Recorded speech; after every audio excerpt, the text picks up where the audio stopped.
Yeah. Exciting. Okay, so hi there. Thank you so much for coming today. It's lovely to speak to you. So if you can just introduce yourself just before we begin, that would be great.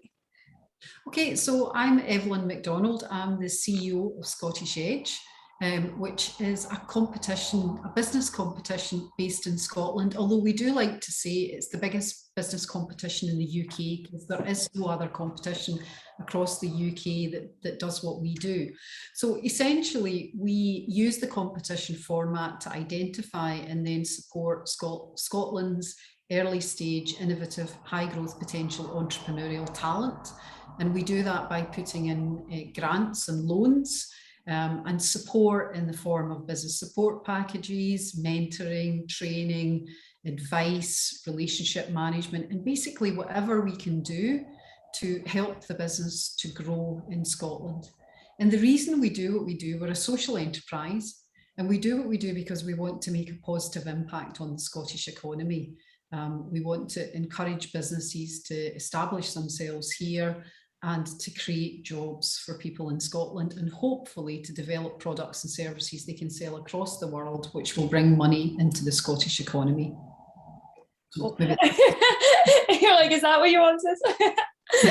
I feel like you've said that maybe a few times.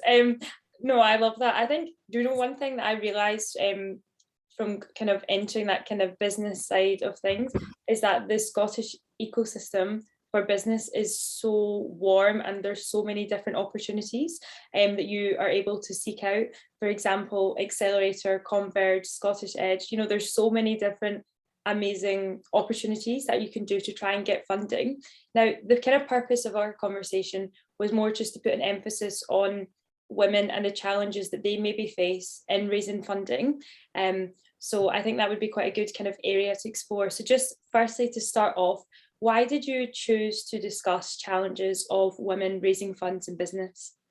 I think it's because, well, obviously, I'm a woman in business, and, you know, we're definitely not at the situation, and never have been in all the time that I've worked in business, where we've got equal numbers of women setting up in business. And, you know, at Scottish Edge, we do what we do to try to encourage women into business, but it's still quite, I suppose it's still something that bothers me, that here we are in 2021, and, you know, we're still not seeing large numbers of women on their own coming forward with business ideas. So to kind of put that in context, in our last round, I think of our applicants, I think 18% were women only.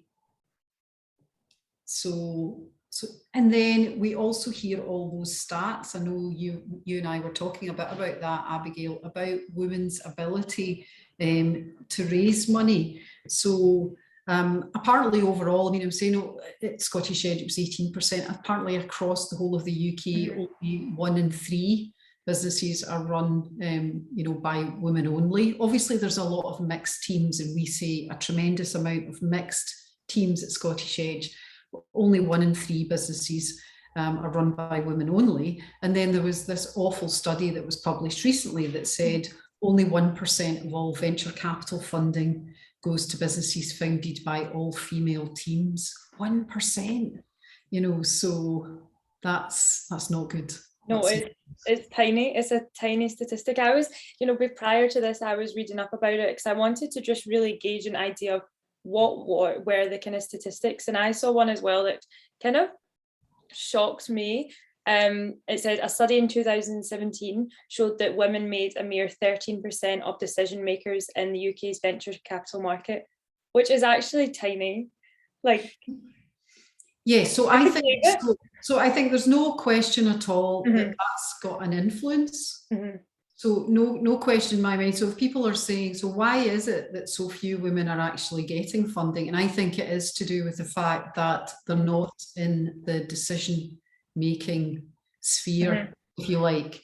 So the fact that, you know, a lot of VCs, a lot of business angel networks are male dominated. And don't get me wrong, this is changing. And obviously we're seeing the rise of women-led syndicates. who are not just investing in women-only businesses. They tend to invest across the piece, but they're run and, if you like, dominated by women. So we're seeing changes there. But there's no question in my mind that has an influence. There's also discussion, of course, around how women present themselves. And an interesting thing that we noticed at Edge, and again, I think this is changing slightly, but in the early days at Edge, I noticed that you can apply for up to £100,000 in Edge, and lots of people do. But we noticed that the women-only teams that were coming in weren't applying for 100,000. They were applying for what they perceived they needed. Whereas the men would just go, oh, well, there's 100,000 on offer. Yeah. I'm going for that. Now, of course, that's not true across the board. You get very confident women that come in like that, or underconfident men. But in general, that's something that we were seeing. And it was to do with the fact that women tended to just be thinking about, what can I afford to borrow? Or how will I use that money? How will I justify it? Those types of questions didn't seem to be going on in the heads of the men that were coming over. So there's a bit of an attitude to funding. Apparently, female entrepreneurs have a slightly different attitude to risk. But sometimes what that means is they're a little bit more muted in their growth ambitions. But what they do try to do is make sure that there are good foundations in place. So what you might find is that the business maybe isn't taking as many risks or is hugely ambitious, but it's perhaps going to run the course in a way that maybe a male-run business wouldn't. So I think there are some different patterns you can see that also feed into that. And if you're a VC that's used to only dealing with a certain type of application, perhaps you're not adjusting your thinking when you're looking at a female-only team. Yeah, no, I think from kind of two perspectives. So firstly, when you were saying there about women going for the lesser amount, I knew you were going to say that because that's something that I know that I am like a victim of as such. For example, if like, I think it was when we were applying for Converge and I saw there was like a £50,000 and automatically I thought, no, like that's for businesses that are really going to be big and they'll need all this money, I'll just go for what I think I need.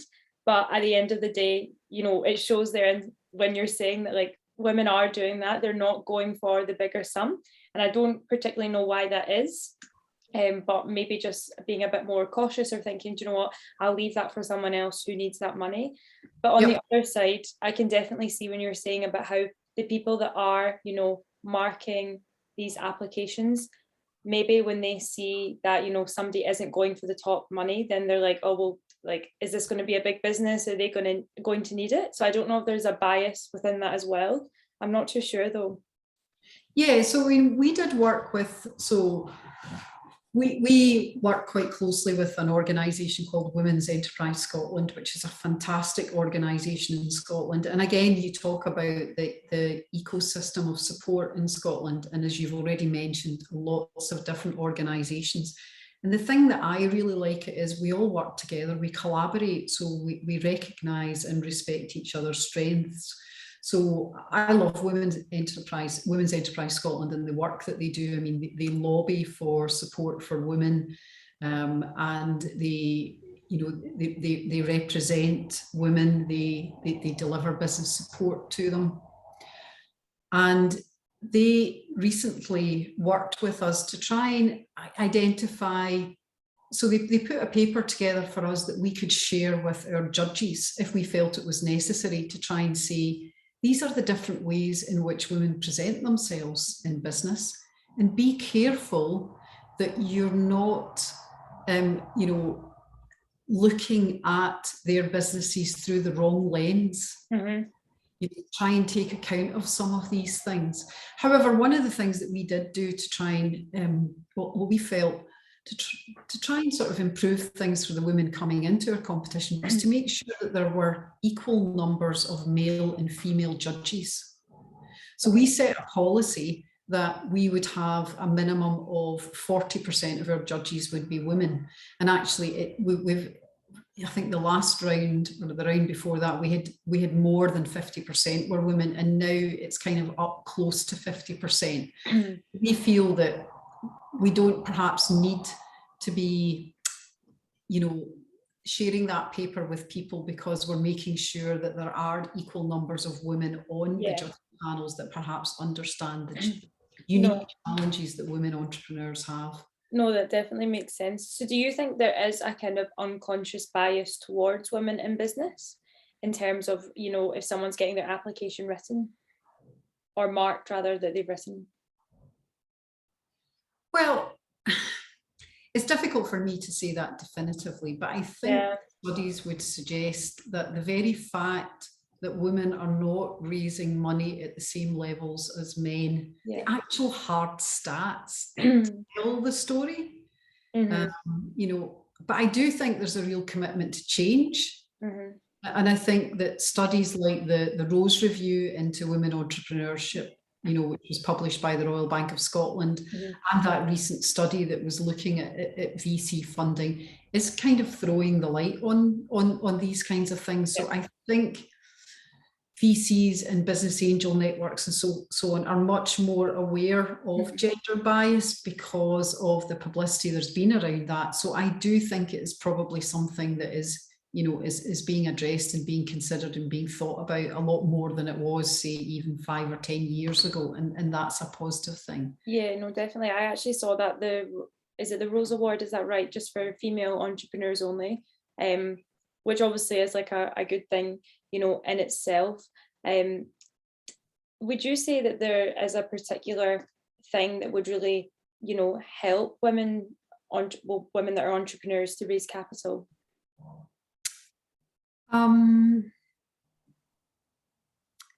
I think it probably is, back to what I was saying, we've aimed for greater representation on our judging panels, made that a policy. I think greater representation within the organisations that are actually committing to funding. I mean, obviously the very fact that the Royal Bank of Scotland is headed up by a woman who has commissioned a report on women entrepreneurship, has ring-fenced funding specifically for women entrepreneurs. So I think taking positive steps like that are the key things that will make a difference. Actually not just thinking, well, it'll all sort itself out, but actually thinking, what can we do? So I would basically say, if you're out there, if you are part of a syndicate or you're part of a VC, or you're part of an organisation that works with women, then you should be challenging yourself and thinking, what can we do to ensure that there are, higher numbers of women are comfortable in approaching us for funding? Yep, no, definitely. Do you think there's something that investors themselves can specifically do, or do you think it's about maybe trying to change the lens at which they're viewing women from?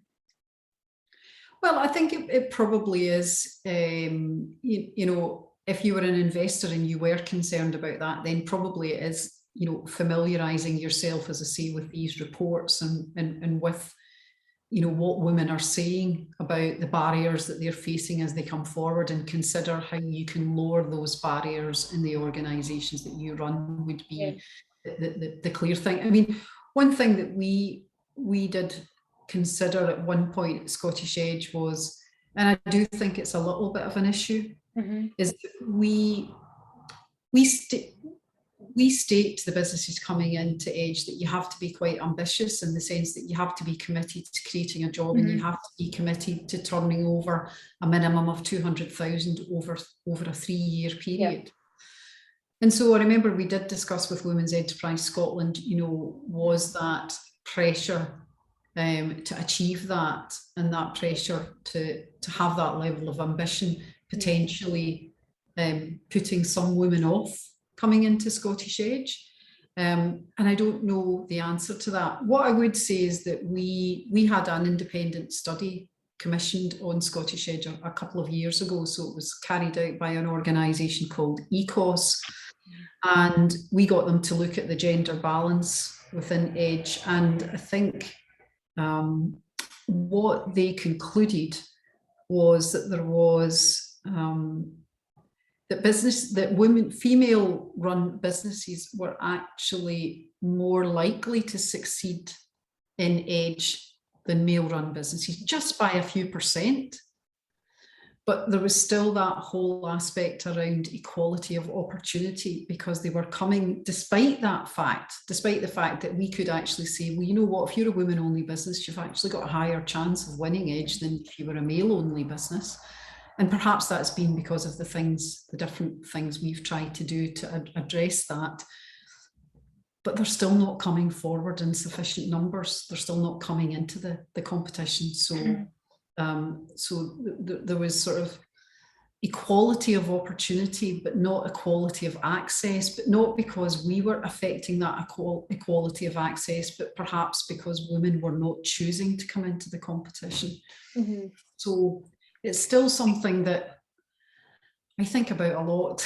I can tell. No, I was thinking. So in terms of, obviously we've talked a little bit about how businesses and investors, whatever, can help women, raise funding. But is there anything that women themselves can do to kind of help them raise funds, essentially? Yes, you can be more confident. Mm-hmm. And I do think sometimes that can be a little bit of an issue. So, I mean, I remember talking to one of the women that had come into our competition, and she had only asked for 35,000, and she'd such a good business that I think the panel doubled it, and they said, look, you don't need 35,000, you need 70,000. Mm-hmm. If you want, we can give you 70,000. And she was like bowled over. But at the end of the day, I don't know why she didn't have the confidence to ask for that in the first place. And I did subsequently discuss that with her. And it was just like, she kind of had this attitude of, if I don't ask for very much, then I might be successful. But if I ask for everything I need, then I might not actually get it. And Abigail, you've just really said the same thing, about 10 minutes ago. Yeah. So I suppose what I would say is, if you are ambitious, have the confidence to show that, have the confidence to ask for what you need.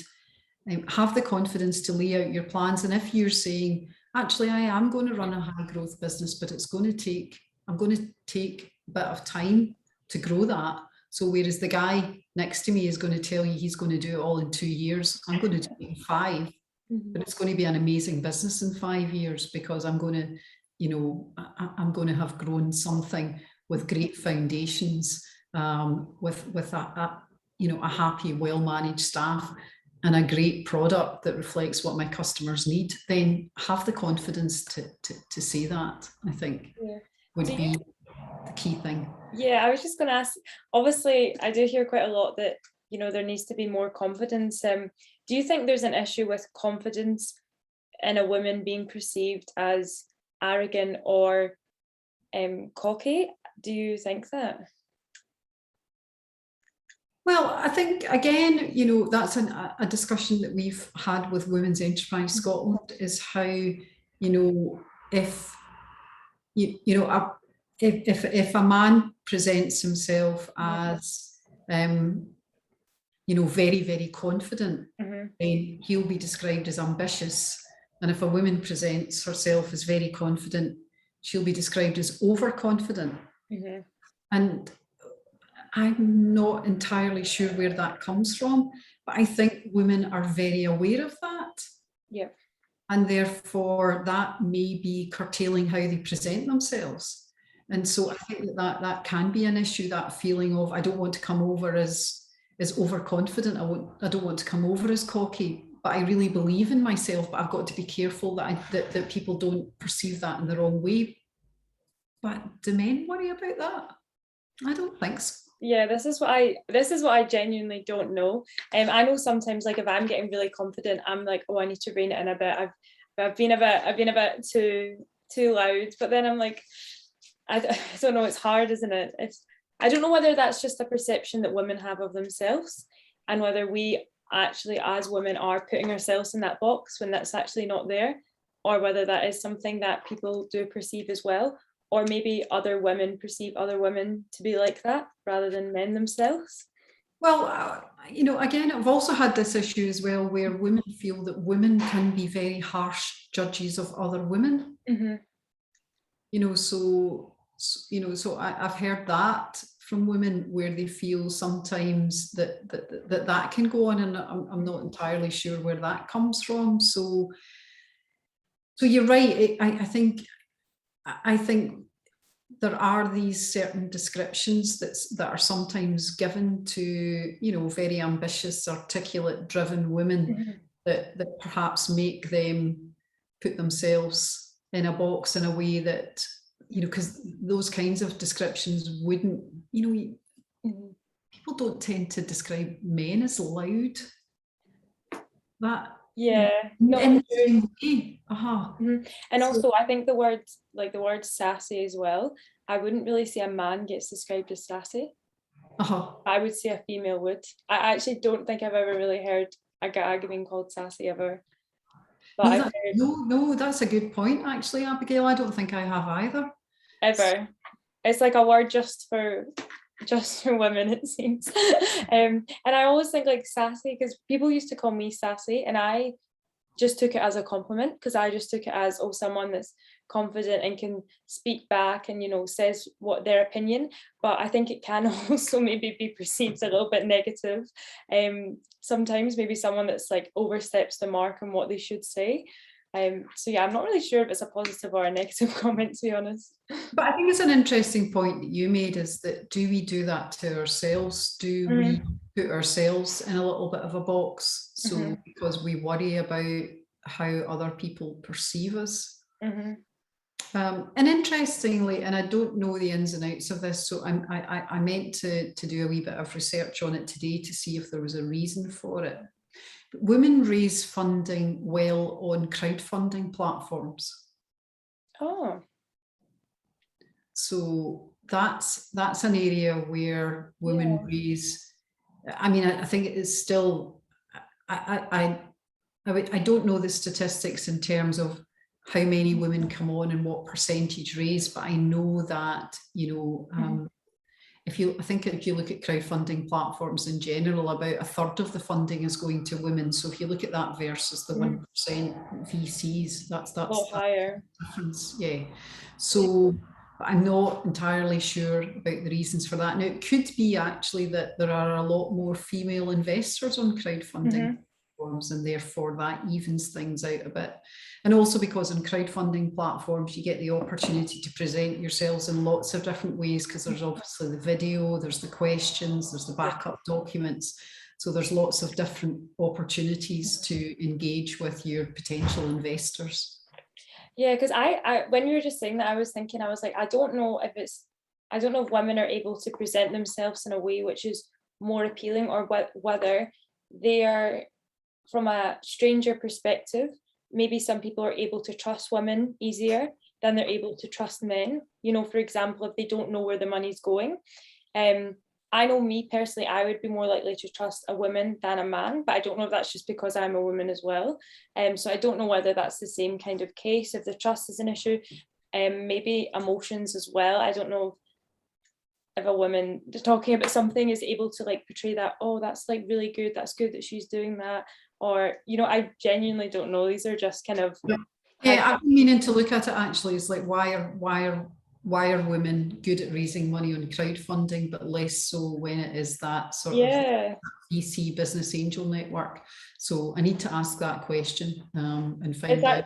Yeah, it's actually quite cool though, that there's such a big difference. Like they must be doing something right, whether they're good at telling stories. Because obviously you can put like the video on as well. Genuinely not sure. So obviously talks a bit about the kind of investors. Do you have any names of any groups that are really suitable for women going to really just see, basically groups that are dedicated to women investors? Yeah, so there's two in Scotland at the moment. So there's Investing Women. So that is a female-led syndicate, but Investing Women also offer training. So they offer investor readiness training. So they're very good on financial training. They're good on pitch training. So it would be, if there's any women out there interested in raising funding for their business, then I would definitely sign up for information from Investing Women. Again, most of that's free, the support that they offer. And then there's also Mint Ventures, which is a relatively new angel syndicate. which again is female led and is interested in investing in female led businesses in Scotland. And that actually came out of, I mean, some of the people involved in that are also involved in Women's Enterprise Scotland. So they created ventures to try and, again, address that issue of making sure that there were more women investors in the market. Yep. So I think it's probably also, if you are doing your research, it's probably worth asking the questions of, how many, because most syndicates have got groups of members, and it could be worth sort of saying, how many of your members are female, just to find out, and how many female businesses do you invest in? So I think it's worth asking those questions. The other thing as well is that, back to what you were saying, Abigail, about it being a very sort of encouraging community in Scotland, I think one thing that I've always found in Scotland is that if you get in touch with someone who runs a business and you say, I'm running a business, I'm looking at running a crowdfunding campaign, or I'm looking at raising funding, can you give me some advice? People will always give you half an hour on the phone, so I think if there are other female run businesses out there that you admire or respect, try and get their contact details, get in touch with them and ask them for advice. And I guarantee you, they'll give you 5, 10, 15, 20 minutes of their time and give them advice on how they went about it. No, I actually completely agree. For example, getting in touch with you, I just messaged Kat and then she was able to put me in touch with you. So it's like all these different ways are really, really important, I think.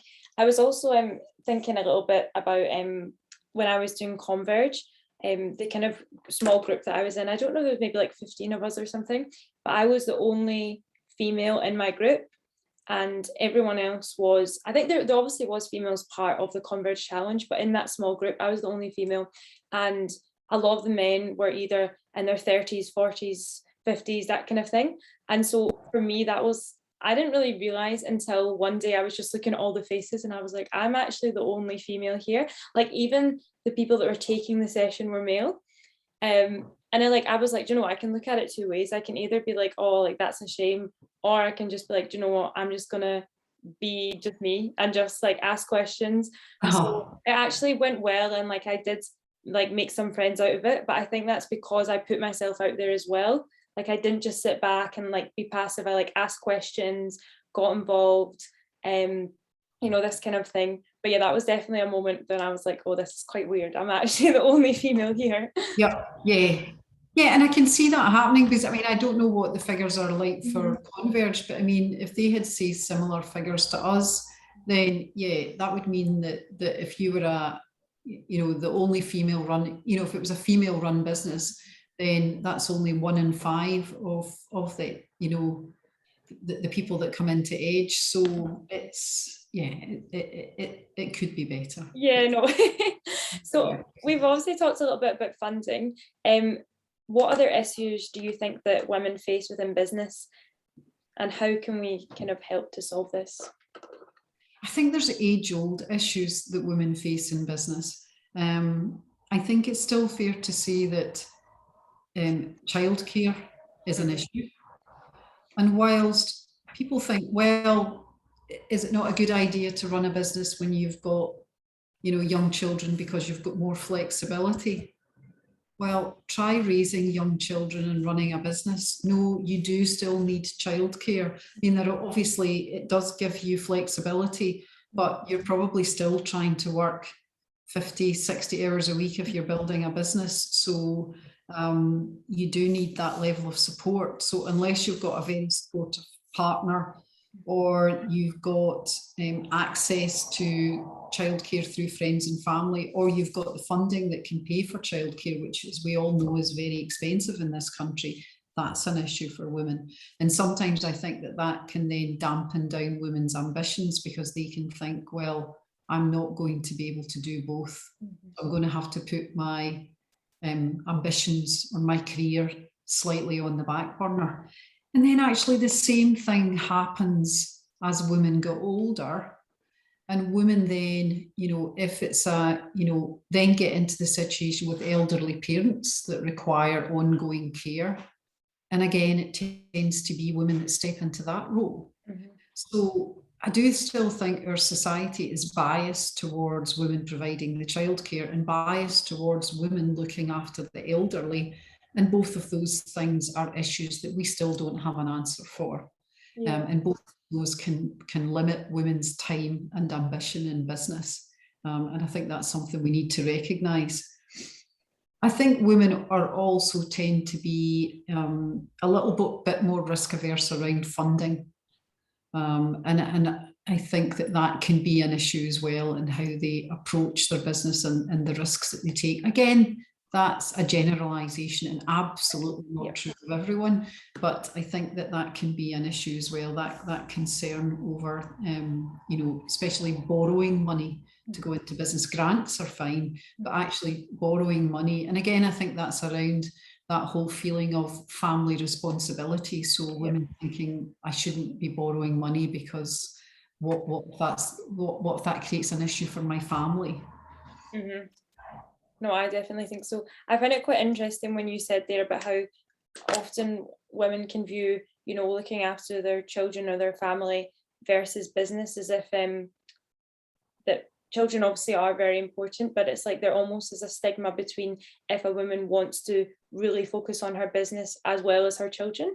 And I don't know whether that is something as well, if she's seen to be just focusing more on the business, and obviously her children are getting looked after, but there's not that like sole attention for them. I don't know whether that's something that maybe contributes to women putting like the business on the back burner because they're like, oh, I don't know if people will think that or about themselves as well.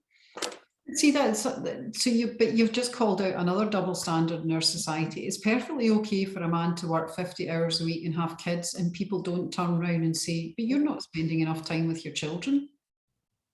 But if a man works 50 hours a week and has children, people will say, how can you do that? How can you not spend time with your children? And if you say, well, actually, I've got 2 sets of grandparents and, a part-time childminder, so they're very, very well looked after. Or, I've got a house husband, so then it's fine. And then they'll maybe back off then. But you just don't have those comments. Yeah, this is literally what I was thinking. Like you don't have that stigma, that expectation, which is quite it's interesting actually that it's still the case. Do you have any more comments to add about kind of female entrepreneurs business before we move on to talking vintage? Yeah, the fluffy part of the conversation.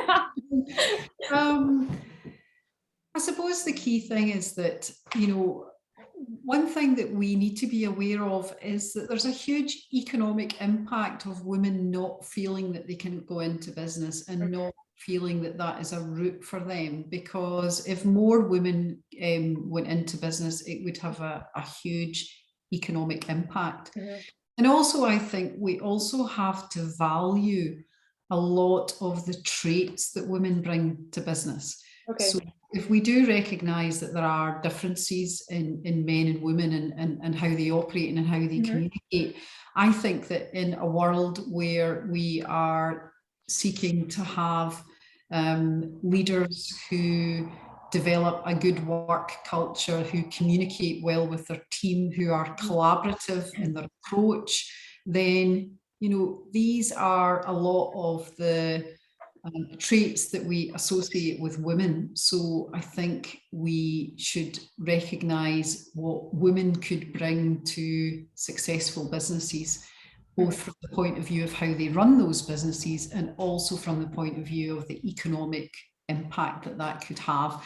Again, Women's Enterprise Scotland are wonderful at discussing that and making it clear what the impact could be. And I think that was something that came out of the Rose Review as well, is that it would be good for society as a whole if we could encourage more women to go into business. Yeah, I think sometimes I have this conundrum in my head where when I'm speaking about women in business or women in medicine, I'm like, is me speaking about this making the issue worse?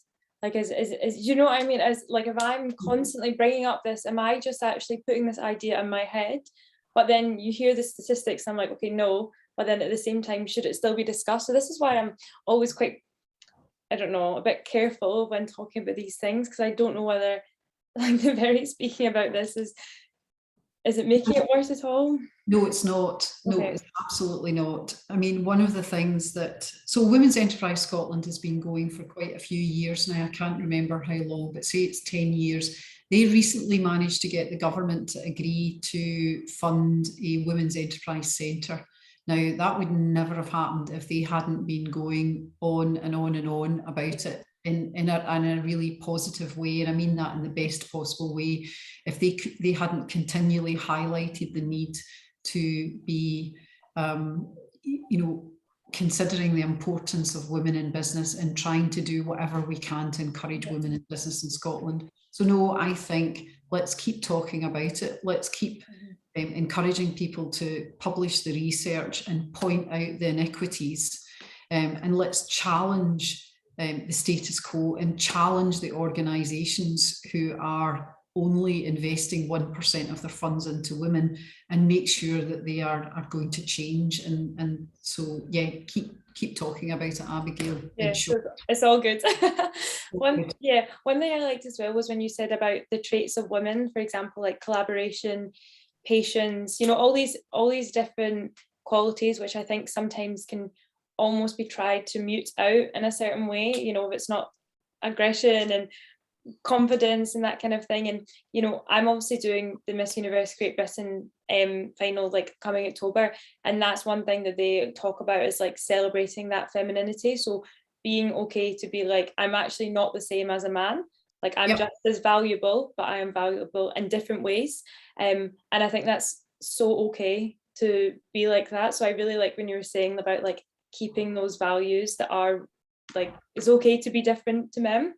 Yeah, absolutely. And I think that we should recognise that, because I mean, I think even in my business, I'm very collaborative in my approach. I don't sort of say, I'll maybe say, oh, I've had this idea, but I'm not sort of like, I've had this idea, we're going to be doing this now. So I'll say, I've had this idea. What do you think? And then somebody might say, yeah, I like that idea, but how about we approach it from this point of view? And then I think, oh, that's a good idea. And then we toss it around, and between, there's only 6 of us in my team, but between the 6 of us, then we can come up with something that really works. And I think that approach is something that a lot of women take, it's in how they, they look to include others in how they make decisions and how they take ideas forward. And I think that that's a very positive way of working. And I think that people that work for people like that appreciate that way of working, rather than being told that's what you're doing. So I think that's a trait we should all celebrate. Woo. I love it. Thank you. Should we move on to talking about vintage now? Because I know that's something. It was just a wee thing I threw out. And actually, I'm not wearing vintage tonight. This is Topshop. So I should have put a vintage dress Yeah, on. I was gonna say. So, like, why vintage? Firstly. Oh, it's just it's just something that I personally like. I think that we should all have a bit of vintage in our wardrobe for lots of reasons, actually. First of all, it means that when you go along to an event, you're pretty much guaranteed you're not going to be wearing the same Ted Baker dress as the girl next to you. Don't get me started on the same Ted Baker. I had this conversation with someone the other day, and we were talking about how we are not wanting to look like Ted Baker. This is funny that you use the same brand, anyways. Yeah, so you're not wearing the same dress as someone else who might be wearing it 100 times better than you are. But also I think it's to do with, and I'm particularly on vintage on occasions. So, because it slightly offends me that, a woman will spend between 100 and maybe £300 for a dress that they will effectively only wear once, because they will wear it, they will feel wonderful in it, but then they'll take it home, they'll look at it and they'll think, well, I wore that to a wedding, I can't wear it to the office, I can't wear it to a girls' night out, and it will just gather dust in their wardrobe. So I think that if you can hit your Oxfam shop, I mean, I remember I was invited to dinner recently, went to the Oxfam shop, found a dress that was £6.99. I spent £10 getting it altered, and then wore it to the dinner, and I actually did, put on Instagram and Twitter, that I was at the event wearing a £6.99 dress. I love that. And, and lots of people commented after, but you couldn't tell. I mean, it was a great dress. It was a great find in Oxfam. Somebody probably only worn it once. And then, so for a wee while when I was going to dinners, I mean, I remember going to a dinner at the Hilton. It was the Deal and Deal Makers Awards. So it was all these men in suits and women with very expensive Coast and Ted Baker dresses on. And again, I found a dress in a shop in Byres Road, which is closed down now, which is a shame, called Vintage Guru. And it was £15. And I was quite pleased with myself that I was at this very posh, bow tie dinner with a £15 dress on it. It kind of felt like a little win. So theredon't like, it's kind of like against that waste, that I don't like that waste, but also I think it's to do with recycling as well. So what I do with my dresses is usually I like to wear something more than once. So I will maybe go to the charity shop, I'll pick up a dress, I'll wear it 2 or 3 times, I'll get it cleaned, and then I'll take it back to the charity shop. And hopefully that will be worn, and just think of the adventures that dress might have over the years.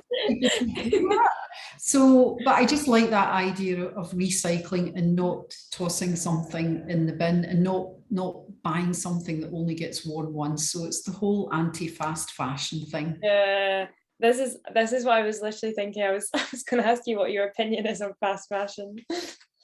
Yeah, well, I don't really like I'm not a big fan in particular of the boohoo, Pretty Little Things culture, which is to buy a dress that costs maybe £15, wear it once, and then either bin it or put it in the charity shop. So I think that whole way of I can only wear something once, and because you're a bit cash strapped, that then means that you go for the lowest possible cost item. I think that's a culture we've got to move away from. So I think I follow Trini Woodall, who's got the makeup brand, on social media, and she says you shouldn't buy anything unless you're going to wear it 30 times. But I saw someone recently who was, at a climate campaign, and he said, you shouldn't actually buy something unless you're going to wear it 300 times. Now, I know that's a real challenge for most people, but in a way, how many of us wear something until it's absolutely done? You can't wear it anymore. Not often at all. No. Especially like occasion wear, I would say. Like I know I got this dress, and I wore it to 3 occasions, which is actually a lot. No, that's really good. For a dress, like for an occasion dress, because I've got friends that would not wear, they wouldn't outfit repeat basically, because it's not cool or whatever. But I just decided I like this dress and I'm just going to wear it again. And do you know what? I sometimes find if you're in a different company, it's like not as bad, because you're like, oh, they've not seen my dress, it's okay. But I completely agree, there is that whole I can't wear the same dress again. I think that I blame social media and photography for that, because again, obviously when I was your age, you didn't, maybe somebody would bring a disposable camera or whatever, but you didn't have people snapping photos of you on your phone. You could wear the same dress dozens of times and it really didn't matter. If it was something you really loved, your friends wouldn't judge you for it. But now the whole problem is, my daughter will say, well, I couldn't possibly wear that again because there's already a photo of me somewhere in the Instagram feed of me wearing that. And I'm like, well, does that really matter? You looked gorgeous in it. So why not wear it again? So, and you know, my daughter sells her clothes on Depop and she gives things away to charity. So that's her way of sort of dealing with, she's not throwing things out, but I still think she's acquiring too many things. And I'm sort of saying to her, try and acquire less things. So yeah, it's about just moving away from that culture of buy it cheap, wear it once, bin it. Yeah, my dad always says if you buy something cheap, you buy it twice. And like, I genuinely do agree with it. But when you're saying about your daughter, I think with age that probably will change, because obviously I think as you're kind of growing up in that kind of teenage adolescence, I think your fashion changes quite a lot. Like, you know, the fashion I used to like 2 years ago is completely different to what I like now.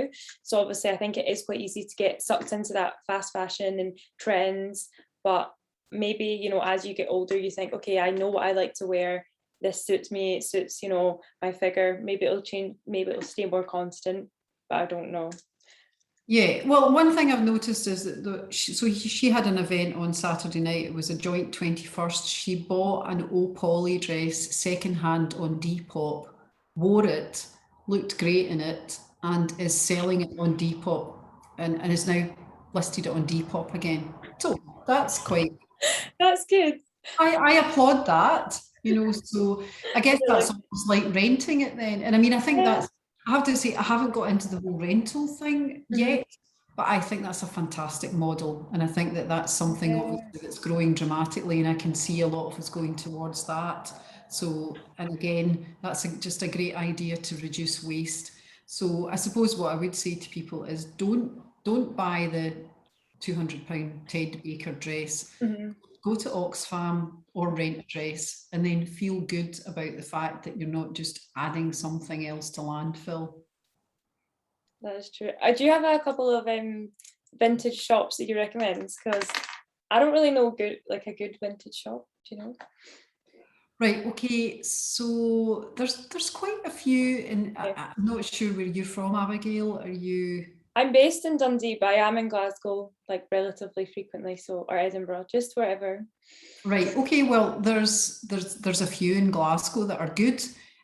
So there's one up the lane, Starry Night, where you can get some really nice things, which is up the lane, I'm saying, just off Byers Road. It's Ruthven Lane. So I would recommend that one. Again, you have to rummage, but you can get some really nice things in there. There is one just round the corner from Paisano Pizza. I think it's called Retro. So I think that might be, it's not Bank Street, can't remember the name. But anyway, if you go to you know, Paisano and Great Western Road, there's one round there. And then there's a little one, I can't remember the names of these shops, which is next to Roots and Fruits, which I bought a nice little vintage top in there. But there's also a woman that I follow on Instagram called, and it's Fantouche Vintage. So it's called what, sorry? Have a wee Fantouche. Oh, right. Fantouche Vintage. So I bought a dress from her recently as well. I bought a few from her actually. Her name's Rhoda, and she also sometimes has, she's got a lovely flat, and she sometimes has an open house where she invites people round, and she has all rails and rails of vintage, and she's handbags and various things. That's and quite cool. And you have glasses of fizz and try things on, so you can go along with your girlfriends, and yeah, that's good fun. That is so nice. She hasn't obviously done that through the whole COVID thing, but she also does some of the vintage fairs. You know, that's the other thing as well, is to look out for vintage fairs. You know, Ingliston, for example, you know, you can go along to a vintage fair there. And that's quite a good way to pick things up. I've also bought some really nice things on eBay, looking out for vintage 60s and 70s things. So, and I should have brought one through actually. I collect wooden handbags from the 60s. So, oh my gosh, I can go and get, I know it's recording, but I don't. Is it like solid? Yeah, I can go and grab one if you want. Right, okay. It's odd because it's being recorded, but I meant to. No, it's fine.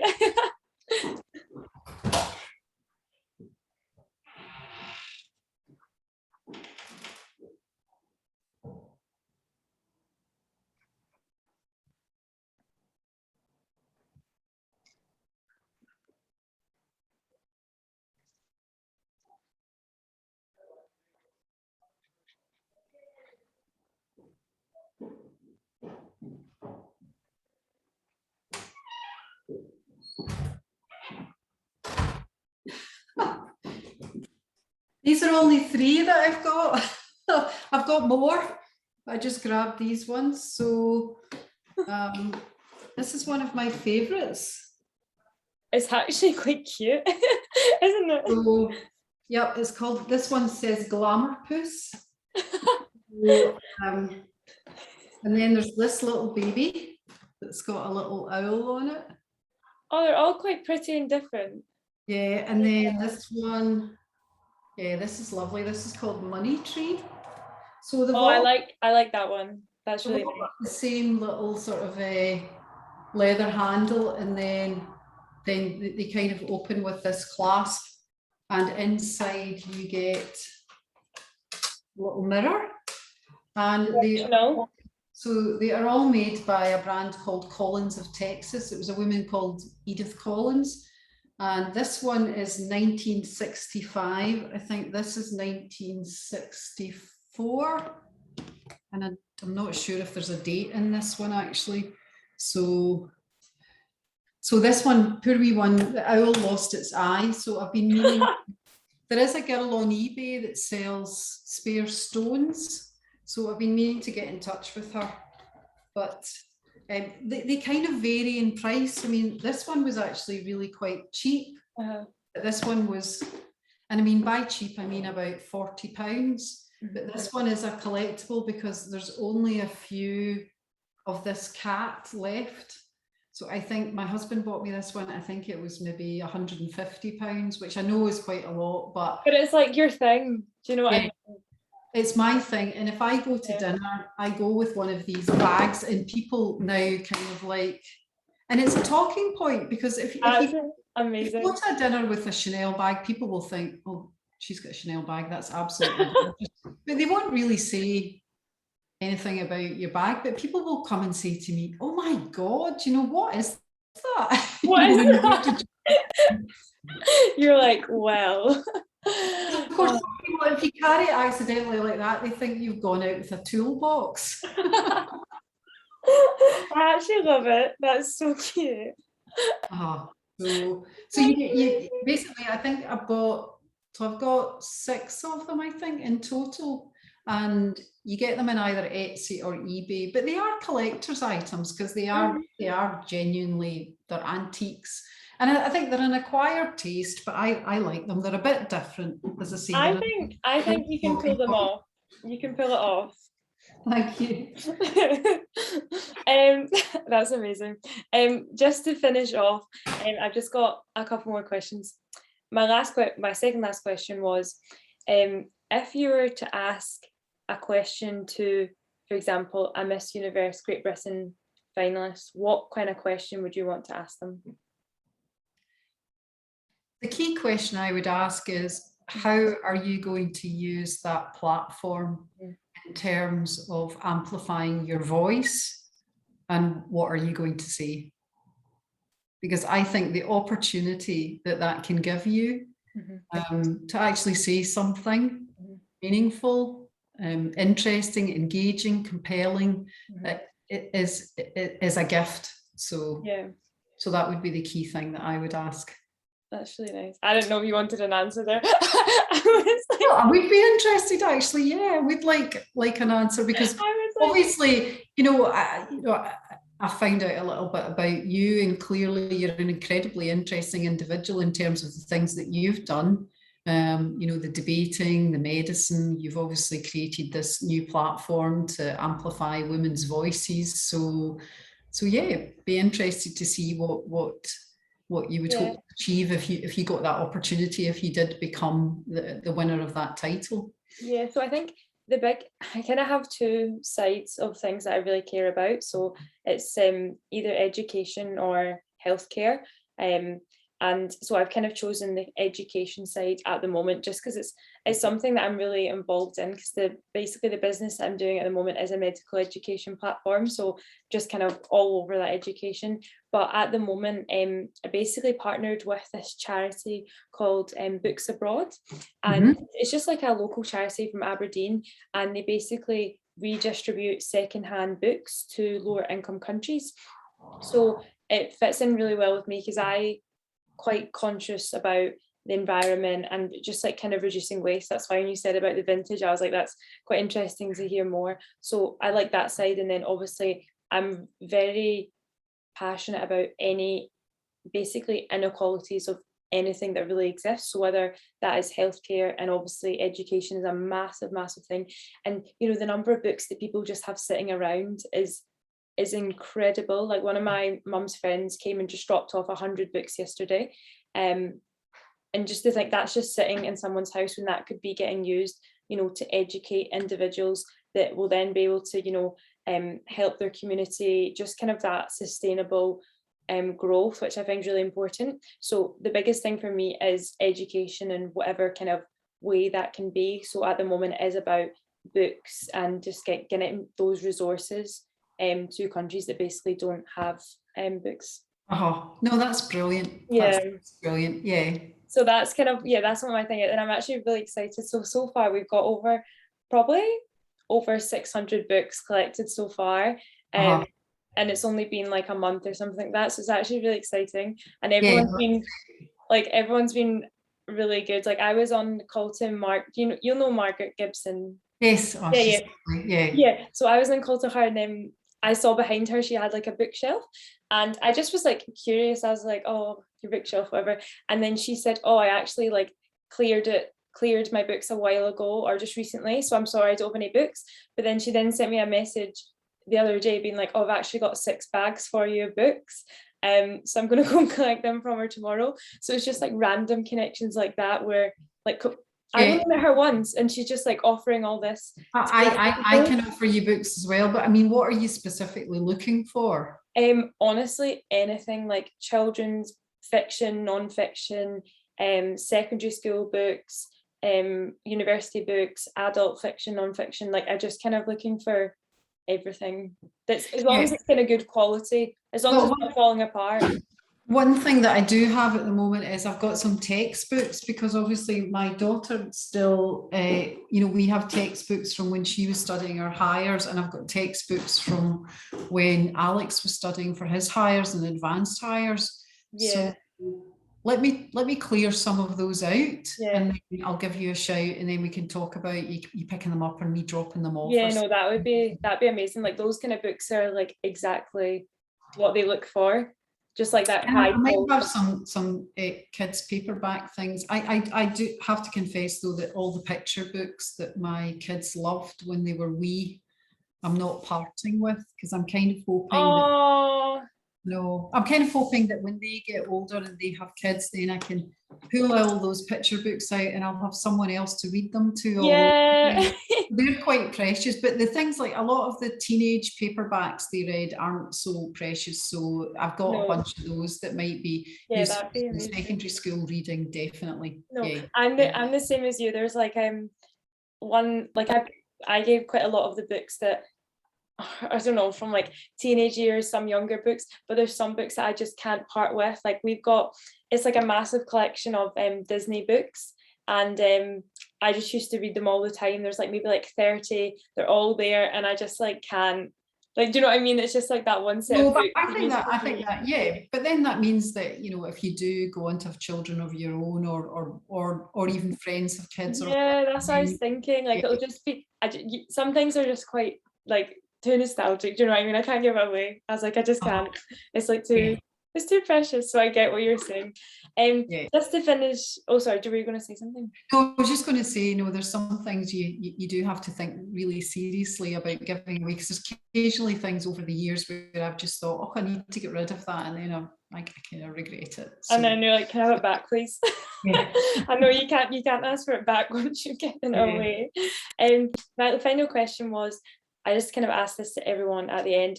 If you could give one message to girls and women, what would you give them?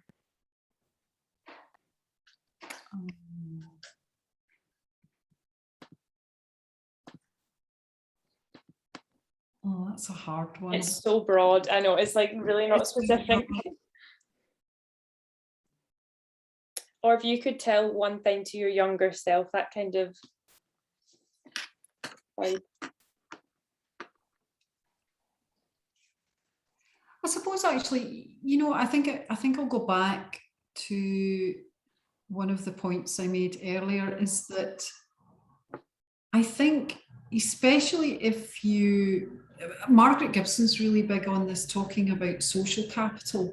I think in certain backgrounds, you just don't get exposed to the same types of people that maybe other people do.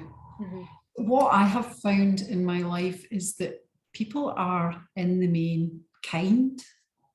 They want to help, and if you ask them for support, they will give it to you. So I think if you can get the confidence, and it does take a bit of confidence to sort of say to someone, will you be my mentor, or will you advise me about this, or will you chat to me about a problem that I've got? It'd be very, very rare for that person to say no. What I find is that most people are keen to help, especially younger people, especially younger women. And also, even if they're not able to help, even if they recognise their own limitations, that they will introduce you to other people, you know, so they will use their networks to support you. So I think that's the key thing I would say, is that one of the things, I've been so lucky in my life, I would say, with meeting some really lovely people who have given me a hand up. And you know, and that has made a massive difference to me in my life. So I would say, you know, ask for that, and people will be keen to help you. Yeah, almost like don't be afraid to ask for help, and ask for that little bit of a favor, because I think you can get so much just from asking someone, because most of the time they won't say no. Also, people like to help. You've also got to think, people will think, oh, I don't want to ask because it's too much to ask for, but it gives people a lovely feeling if they can support you. So, you know, if you also look at it from their point of view, okay, you maybe are taking a bit of their time, and maybe you are asking something of them, but if they help you, and that makes that makes a difference to your life, they're going to feel good about it, and that's a lovely feeling. So, you know, there is a reciprocation in helping. Vicarious joy is the way described it. If you help someone and something really good happens to them, then you get to feel that joy as well. Vicarious joy.